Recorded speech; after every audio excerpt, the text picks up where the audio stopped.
Welcome to the world of Yazzie. You are treasure hunter, Yazzie Goldsmith, and you've uncovered a mysterious old mansion that you've heard has gold treasure hidden within it.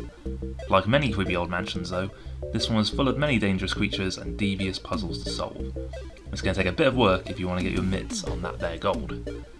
So Yazzie is another homebrew release that's found a home on the Evercade thanks to Megacat Studios. It was originally made for the ZX Spectrum console in just 6 days by developer Denis Grashev for a competition.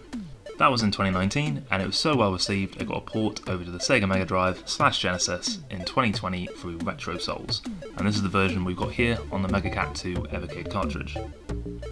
Yazzie is essentially a puzzle platformer that for the most part plays out on a single screen. Your job is to collect all of the gold pieces on a level. The tricky part can be getting to them all. 2 different types of enemies are here to stop you on your mission, the main ones being these guys that look quite a lot like you, but just with a spooky red outline. They'll chase you around the level to try and catch you, and if they make contact with you, then you're toast and you're going to have to start the level again.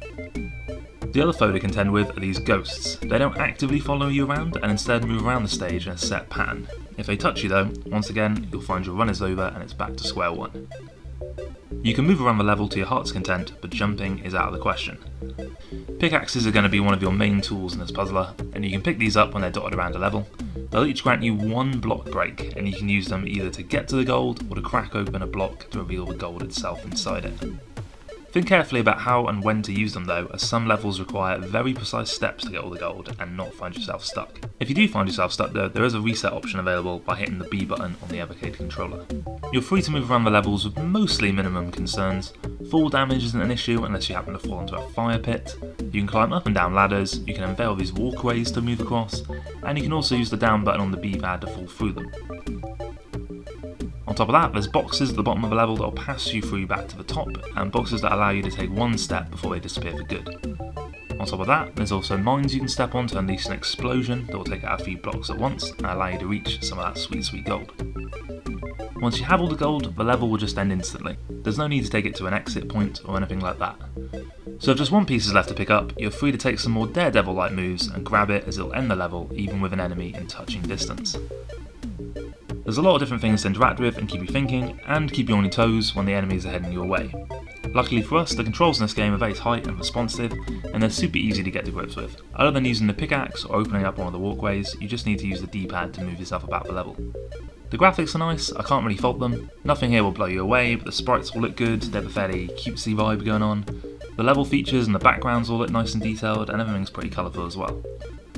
The soundtrack is also fine for the most part. There's not a lot of variety, but the main background track does get rather catchy.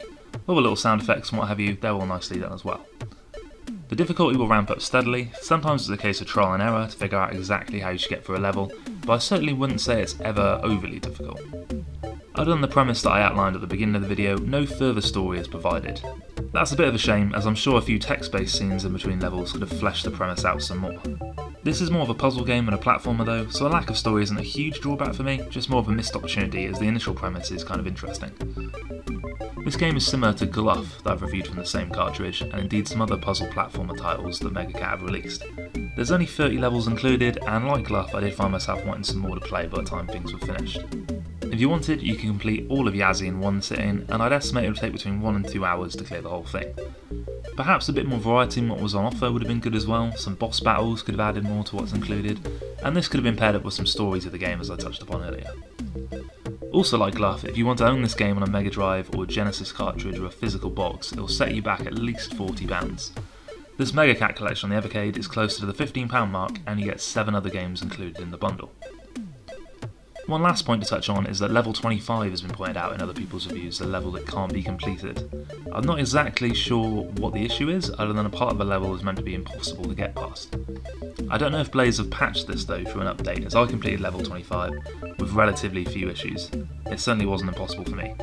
I've uploaded an unlisted YouTube video just showing how to get past this level, so I'll drop a link to that in the comments for anyone who might want to check it out if you do find yourself stuck.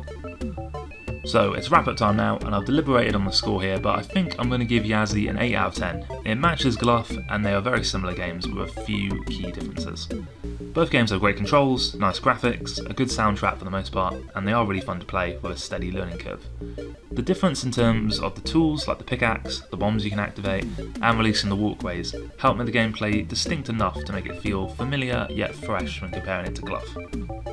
So that is Yazzie. Please drop me a comment if you played this game and let me know what you think about it. Subscribe to Nickel Gaming if you want to see more Evercade reviews and videos, and until next time, take it easy.